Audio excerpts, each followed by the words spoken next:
दोस्तों सन 2047 में भारत और पाकिस्तान दोनों ही अपनी अपनी आज़ादी की 100वीं वर्षगांठ मना रहे होंगे। दोनों ने ही अपने कुछ लक्ष्य, कुछ विजन यहाँ निर्धारित किए हैं। जैसे कि भारत के प्रधानमंत्री ने कुछ समय पहले कहा था कि 2047 तक भारत कोशिश करेगा कि भारत एक विकसित राष्ट्र हो जाए। इसी तरह हमारी एयरफोर्स के, हमारी आर्मी के, हमारी नेवी के, इन सभी के अपने अपने लक्ष्य 2047 के लिए हमने निर्धारित किए हैं। इसी तरह पाकिस्तान की एयरफोर्स ने भी 2047 तक एक ऐसा विजन, एक ऐसा लक्ष्य निर्धारित किया है जो कि अगर पाकिस्तान ने यहाँ पर अचीव कर लिया तो न सिर्फ साउथ ईस्ट एशिया में बल्कि अपने कंपेरेबल साइज की जितनी भी दुनिया में एयरफोर्स हैं उनमें सबसे ज्यादा मॉडर्न, सबसे ज्यादा लीथल एयरफोर्स पाकिस्तान की बन जाएगी। और अगर ऐसा होता है तो भारत के लिए ये सिर्फ खतरे की घंटी नहीं है बल्कि ये खतरे का बड़ा सायरन है जो कि भारत के लिए आज बज रहा है।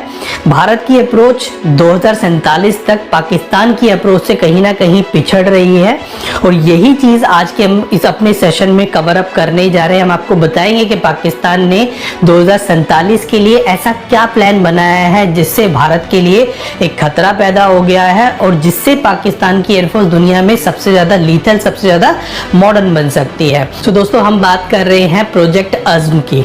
प्रोजेक्ट अज़्म का नाम आपने कुछ समय पहले हमारे सेशन में सुना होगा जब हमने पाकिस्तान के JF-17 के लेटेस्ट वेरिएंट यानी कि ब्लॉक 4 जो कि अभी अंडर डेवलपमेंट है, जिसको पाकिस्तान का JF-17 PFX के नाम से भी जाना जाता है, तो इस एयरक्राफ्ट के रिलेशन में आपने प्रोजेक्ट अज़्म का नाम सुना होगा।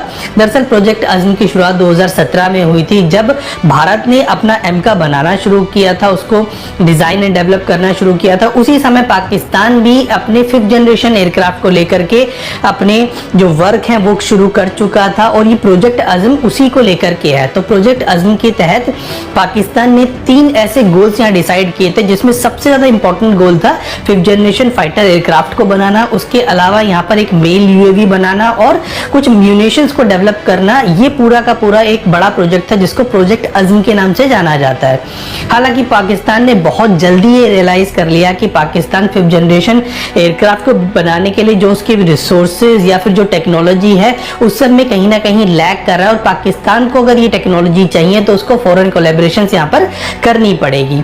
इसके बाद पाकिस्तान ने पहले तुर्की के प्रोजेक्ट कान को स्टडी करना शुरू किया। कुछ हद तक उसकी खबरें ये भी आई थी कि पाकिस्तान ने तुर्की के इस प्रोजेक्ट को ज्वाइन कर लिया है, जहां पर तुर्की की तरफ से ये बताया गया था कि पाकिस्तान ने ऑफिशियली इस प्रोग्राम को एज अ डेवलपर ज्वाइन किया है।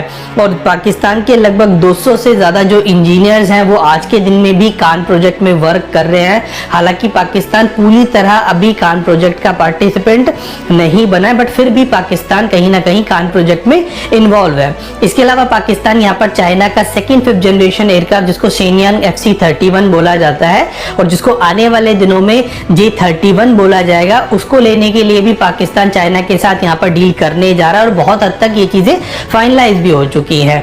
तो पाकिस्तान का जो आज के दिन में ये अज़्म प्रोजेक्ट है ये दरअसल 2047 तक पाकिस्तान की सारी एयरफोर्स को यानी कि पाकिस्तान का जो हर एक एयरक्राफ्ट है उसको 5th जनरेशन एयरक्राफ्ट में ट्रांसफॉर्म करने का एक बड़ा विजन लेकर के यहाँ चल रहा है।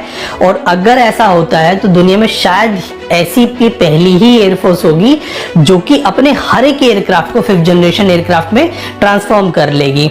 यानी कि पाकिस्तान का हर एक aircraft 5th generation stealth fighter होगा, जो कि आज भारत के पास एक भी 5th जनरेशन एयरक्राफ्ट नहीं है।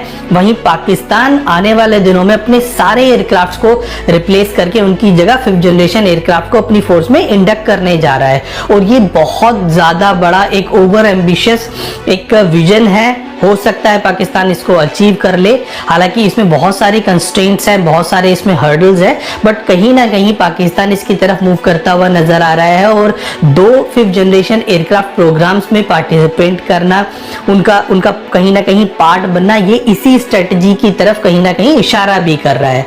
तो इस तरह पाकिस्तान का ये जो प्रोजेक्ट अज़्म है ये आज के दिन में बहुत बड़ी चर्चा का विषय बना हुआ है, जहां पर पाकिस्तान 3 टाइप ऑफ एयरक्राफ्ट यानी कि पहला तुर्की का कान, दूसरा यहाँ पर FC-31 यानी कि J-31 और तीसरा जो एयरक्राफ्ट यहाँ पर बनाया जाएगा वो पाकिस्तान खुद उसको डेवलप करेगा, यानी पाकिस्तान खुद भी इंडिजीनियस लेवल पर एक 5th जनरेशन एयरक्राफ्ट बनाने की तैयारी कर रहा है। इसके लिए पाकिस्तान ने वही अप्रोच अपनाई है जो कि भारत ने अपनाई थी, यानी कि इंडिविजुअल टेक्नोलॉजीज जो कि 5th जनरेशन एयरक्राफ्ट के लिए चाहिए उनको डेवलप करने के लिए बहुत सारे इंस्टीट्यूट्स को डेवलप किया गया। एक एक इंस्टीट्यूट को वो टेक्नोलॉजी दी जा रही है और वो टेक्नोलॉजी ये इंस्टीट्यूट अपने इंडिजीनियस लेवल पर डेवलप कर रहे हैं। हालांकि यहाँ पर इन सभी टेक्नोलॉजीज में पाकिस्तान को तुर्की का भी साथ मिल रहा है और चाइना का भी साथ मिल रहा है। तो चाइना और तुर्की की मदद से पाकिस्तान इन टेक्नोलॉजीज को अपने यहाँ पर अलग अलग इंस्टीट्यूशंस में डेवलप कर रहा है। इसके लिए पाकिस्तान ने कई सारे अलग अलग इंस्टीट्यूशंस को भी यहाँ पर स्टैब्लिश किया है, जैसे कि एविएशन डिजाइन इंस्टीट्यूट एक नया इंस्टीट्यूट स्टैब्लिश किया गया है। इसके अलावा यहाँ पर mission electronic design institute, aerospace design institute, इस तरह की काफी सारे इंस्टीट्यूशंस को यहाँ पर स्टैब्लिश किया जा रहा है और उनको इंडिविजुअल टेक्नोलॉजीज दी जा रही है। तो ये अप्रोच जो है बहुत हद तक भारत के लिए भी सक्सेसफुल अप्रोच साबित हो रही है, क्योंकि जो हमारा एमका है वो इसी तरह की अप्रोच से बन रहा है और हमारा जो 6th जनरेशन एयरक्राफ्ट बनेगा वो भी लगभग इसी तरह की टेक्नोलॉजी पर या इसी तरह की अप्रोच पर बनने जा रहा है। क्योंकि आज के दिन में जो DRDO हमारा लॉयन विंगमैन प्रोजेक्ट है जिसको हम कैट्स वॉरियर के नाम से जानते हैं, वो यहाँ पर शुरू किए हुए हैं और अनमैन्ड एरियल व्हीकल्स यहाँ पर बन रहे हैं। बहुत सारे ऐसे ड्रोन्स बन रहे हैं जहाँ पर मैन अनमैन्ड टैमिंग जो कैपेबिलिटीज है वो यहाँ पर अवेलेबल है। तो ये सारी चीजें 6th जनरेशन टेक्नोलॉजी की ही हैं। तो इसी तरह पाकिस्तान भी इन इंस्टीट्यूशंस के थ्रू ये सारी टेक्नोलॉजी जो कि 5th जनरेशन एयरक्राफ्ट के लिए जरूरी है वो इंडिविजुअल लेवल पर डेवलप कर रहा है। अब यहाँ पे आप लोगों के मन में एक सवाल आ रहा होगा कि पाकिस्तान अगर 2047 में अपने हर एक एयरक्राफ्ट को 5th generation stealth fighter aircraft देखता है तो उसकी जो करंट एयरक्राफ्ट्स हैं या फिर उसके जो करंट प्रोजेक्ट्स अभी चल रहे हैं एयरक्राफ्ट्स को लेकर के, उन सब का क्या होगा। तो देखिए JF-17 ब्लॉक 3 जो कि इसका लेटेस्ट वेरिएंट है वो 2047 तक जाते जाते लगभग 25 साल से ज्यादा की उसकी एज हो चुकी होगी और वो फेज आउट होने की जो कंडीशन है उसमें पहुंच चुका होगा। वैसे भी अभी जो JF-17 है वो लगभग 15 से 20 साल पुराना हो चुका है और तब तक वो फेज आउट होने की बिल्कुल कगार पे होगा। इसके अलावा जो उसके करंट प्रोजेक्ट चल रहे हैं जैसे कि JF-17 PFX, जिसके तहत कुछ साल पहले 2 यहाँ पर प्रोग्राम चलाए गए थे जिसको बोला गया था JF-17.17 या फिर JF-20। तो JF-17.17 लगभग एक 5th जनरेशन एयरक्राफ्ट जैसा एक एयरक्राफ्ट यहाँ पर बनाने के बारे में विचार किया गया था, जिसके अंदर 2 बड़ी टेक्नोलॉजीज यहाँ पर इनकॉर्पोरेट की जानी थी, जिसके अंदर IBW यानी कि इंटरनल वेपन बे और यहाँ पर डाइवर्टरलेस सुपरसोनिक इनलेट्स, और ये दोनों जो टेक्नोलॉजी है वो 5th जनरेशन एयरक्राफ्ट की टेक्नोलॉजी है। हालांकि जो JF-20 है वो बहुत अलग एयरक्राफ्ट था और शायद पाकिस्तान उसकी तरफ नहीं जाएगा, क्योंकि पाकिस्तान नहीं चाहता कि JF-17 प्रोग्राम को बियॉन्ड JF-17.7 के आगे ले जाया जाए। इसके बाद जो डिजाइन होगा वो कंप्लीटली डिफरेंट होगा, नया होगा। तो इसीलिए मोस्ट प्रोबेबल यहाँ पर जो प्रोग्राम है वो JF-17.7 है, जिसके तहत ये दोनों टेक्नोलॉजीज यानी कि IBW और DSI जो टेक्नोलॉजी है ये दोनों इनकॉर्पोरेट की जाएंगी इस एयरक्राफ्ट के अंदर। हालांकि इंटरनल वेपन बे एक बहुत ज्यादा कॉम्प्लेक्स चीज है और हो सकता है कि वो इस एयरक्राफ्ट के अंदर इनकॉर्पोरेट ना भी की जाए। तो यहाँ पर DSI के होने से भी इस एयरक्राफ्ट का जो IR सिग्नेचर है वो सिग्निफिकेंटली रिड्यूस हो जाएगा। इसके अलावा बहुत सारे अदर जो स्टेल्थ फीचर हैं वो इस एयरक्राफ्ट के अंदर इनकॉर्पोरेट करने के बारे में बातचीत चल रही है। तो कुल मिलाकर के ये जो एयरक्राफ्ट बनेगी यानी कि JF-17.7 वो भी लगभग 5th जनरेशन एयरक्राफ्ट जैसा होगा। तो इसीलिए हम कह सकते हैं कि पाकिस्तान के 2047 तक जो उसके करंट एयरक्राफ्ट हैं वो या तो फेज आउट हो जाएंगे या फिर जो करंट प्रोजेक्ट्स उसके चल रहे हैं वो 5th जनरेशन के बराबर के एयरक्राफ्ट प्रोड्यूस करेंगे। इसके अलावा पाकिस्तान दुनिया के बहुत सारे देशों के साथ कोलैबोरेट भी कर रहा है, जैसे कि चाइना और तुर्की जैसे देश जो कि 5th जनरेशन एयरक्राफ्ट बना रहे हैं और इन एयरक्राफ्ट को पाकिस्तान को देने के लिए भी तैयार है। तो पाकिस्तान खुद भी 5th जनरेशन एयरक्राफ्ट बना रहा है, बाहर के देशों से भी 5th जनरेशन एयरक्राफ्ट ले रहा है, खुद 4.5 प्लस जनरेशन के एयरक्राफ्ट उसके जो है बनने की उसकी तैयारी हो रही है। तो कुल मिलाकर के पाकिस्तान का जो विजन है बहुत हद तक यहाँ पर क्लियर है कि वो 2047 तक अपने हर एक एयरक्राफ्ट एयरक्राफ्ट को 5th जनरेशन एयरक्राफ्ट बनाना चाहता है। अब यहाँ पर हम बात करेंगे भारत के विजन की, जिसको कुछ दिनों पहले हमारे जो एयरफोर्स चीफ हैं उन्होंने भी यहाँ पर 8 अक्टूबर 2024 को एक प्रेस कॉन्फ्रेंस के दौरान मीडिया से बात करते हुए उन्होंने बताया था कि भारत 2047 तक अपनी एयरफोर्स को एक स्पेस फोर्स में ट्रांसफॉर्म करना चाहता है, यानी कि हमारी जो एयरफोर्स है वो स्पेस फोर्स बन जाएगी, जिसके तहत भारत 100 से ज्यादा सैटेलाइट्स को स्पेस में भेजने जा रहा है। इसके अलावा भारत के एयरक्राफ्ट का नंबर तो यहाँ पर नहीं बताया गया, पर भारत का जो एक विजन है यानी कि 42 स्क्वाड्रन्स की जो भारत की नीड है उसको यहाँ पर फुलफिल करना चाहता है। इन सब के अलावा जितने भी एयरक्राफ्ट भारत के होंगे, यानी कि 2047 में जितने भारत के एयरक्राफ्ट होंगे वो 4.5 जनरेशन के होंगे। अब यहाँ पर आपको स्टार्क डिफरेंस नजर आएगा कि पाकिस्तान यहाँ पर 5th जनरेशन एयरक्राफ्ट की बात कर रहा है, बट भारत यहाँ पर 4.5 जनरेशन की ही एयरक्राफ्ट की बात कर रहा है।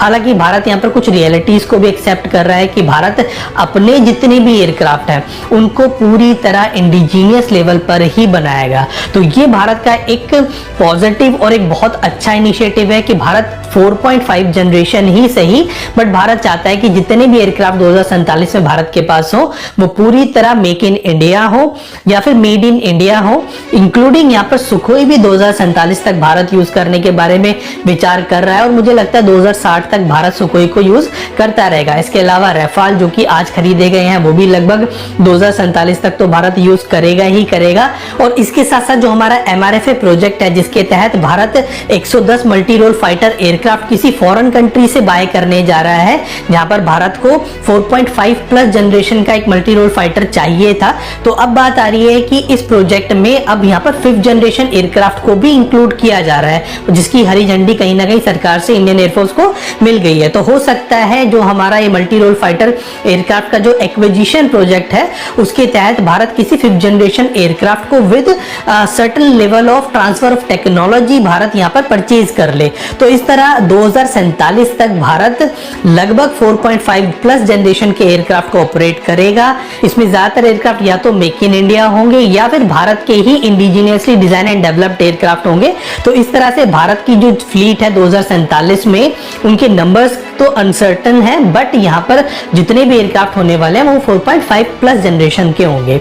अब यहाँ पर एक रिपोर्ट भी रिसेंटली आई है जो कि भारत की अलार्मिंग सिचुएशन को कहीं ना कहीं दिखाती है, जो कि यूनिवर्सिटी ऑफ एल्बेनी के एक institute international institute for strategic studies and military balance का डेटा है, जो कि बताता है कि 2014 से 24 के बीच में भारत, पाकिस्तान और चाइना इन तीनों देशों की जो एयरफोर्सेज हैं उनकी स्ट्रेंथ किस तरह बढ़ी और किस तरह घटी है। तो यहाँ पर चाइना ने इसी बीच में 400 से ज्यादा नए एयरक्राफ्ट को अपनी फ्लीट के अंदर इसी टाइम पीरियड में ऐड ऑन किया है, जिसमें से काफी सारे 5th जनरेशन के एयरक्राफ्ट हैं। इन सब के साथ साथ पाकिस्तान ने 31 नए एयरक्राफ्ट को इंक्लूड किया है, तो वहीं भारत यहाँ पर 150 से ज्यादा एयरक्राफ्ट को लूज कर चुका है। तो पाकिस्तान और यहाँ पर चाइना की जो एयर फ्लीट है इसी पीरियड में यानी 2014 से 24 के बीच में ये बड़ी है, वहीं पर भारत ने 150 से ज्यादा एयरक्राफ्ट यहाँ पर लूज कर दिए हैं, या तो वो फेज आउट कर दिए गए हैं या फिर वो ग्राउंडेड होकर के अब वो उड़ने की कंडीशन में नहीं है। तो कुल मिलाकर के भारत की जो स्ट्रेंथ है इस समय वो डिक्लाइन हुई है, वहीं पर हमारे जो एडवर्सरीज हैं चाइना और पाकिस्तान उनकी स्ट्रेंथ यहाँ पर इंक्रीज हुई है। और यही कारण है कि जो हमारी स्ट्रेंथ है अभी एयरफोर्स के स्क्वाड्रन की वो 31 पर आ चुकी है। और ये भी तब है जब भारत ने इसी टाइम पीरियड में रफाल जैसा एयरक्राफ्ट अपनी फोर्स के अंदर इंडक्ट कराया है। तो अगर वो नहीं होता तो ये स्ट्रेंथ और भी कम हो चुकी होती। तो कुल मिलाकर के भारत की जो सिचुएशन है काफी ज्यादा अलार्मिंग है। भारत को एयरक्राफ्ट भी चाहिए और भारत को न्यू टेक्नोलॉजी के एयरक्राफ्ट भी चाहिए, स्पेशली जो स्टेल्थ एयरक्राफ्ट है उनकी भी भारत को यहाँ पर आज के दिन में बहुत ज्यादा जरूरत है। तो इस तरह 2047 में भारत का जो विजन है वो अपने नंबर ऑफ एयरक्राफ्ट को बढ़ाने का, यानी कि अपनी जो सैंक्शन स्ट्रेंथ है उसको 42 तक पहुंचाने का है। इसके अलावा भारत एविएशन सेक्टर में पूरी तरह आत्मनिर्भर भी होना चाहता है, यानी कि 2047 में जितने भी एयरक्राफ्ट हम यूज कर रहे हो वो सारे इंडिजिनियसली बिल्ट हो। इसके अलावा पाकिस्तान की जो अप्रोच है वो न सिर्फ अपने नंबर ऑफ एयरक्राफ्ट को बढ़ाने की है, बल्कि पाकिस्तान 2047 तक अपने हर एक एयरक्राफ्ट को लेटेस्ट टेक्नोलॉजी जैसे कि 5th जनरेशन टेक्नोलॉजी से भी लैस करना चाहता है। तो यहाँ पर पाकिस्तान की जो अप्रोच है वो ज्यादा मॉडर्न और ज्यादा एग्रेसिव नजर आती है। हालांकि पाकिस्तान के सामने बहुत सारी कठिनाइयां, बहुत सारे चैलेंजेस यहाँ पर है, जिसमें फाइनेंशियल एक चैलेंज तो पाकिस्तान के सामने है ही। इसके अलावा यहाँ पर टेक्नोलॉजिकल चैलेंज और R&D जो फैसिलिटी फैसिलिटीज हैं वो भी पाकिस्तान के पास नहीं है, बट पाकिस्तान चाइना और तुर्की जैसे देशों की मदद से इस लक्ष्य को हासिल कर सकता है। और आज के दिन में पाकिस्तान के जो स्टेप्स हैं वो इसी तरफ कहीं ना कहीं इशारा भी करते हैं।